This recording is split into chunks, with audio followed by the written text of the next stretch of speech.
Kuna vita unapigana kwa ngumi na kuna vita unapigana kwa moyo.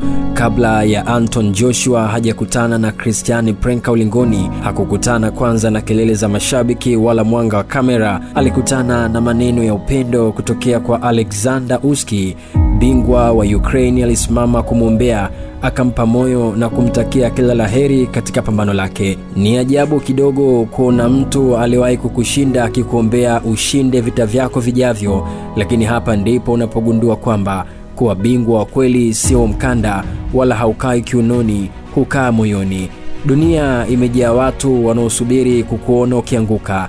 Ndio maana ni jambo la pekee sana kukutana na mtu anayekuombea usianguke. Usyk ametufundisha kwamba nyuma ya glove, nyuma ya mikanda na nyuma ya historia ya ushindani bado kuna nafasi ya kuwa binadamu. Pengine watoto watasahau nani alishinda raundi nyingi, lakini hawatasahau kwamba siku moja bingwa mmoja kutokea Ukraine aliyeweka pembeni ushindani na kumwombea Anton Joshua kwa moyo wake wa upendo ashinde pambano lake. Na huu ndio ubingwa ambao hauzeeki kamwe. Na kwenye pambano hilo, mbali na kupoteza raundi ya kwanza, Joshua aliamka na kumpiga Prenka katika raundi ya pili. Mimi ni Steve Champion.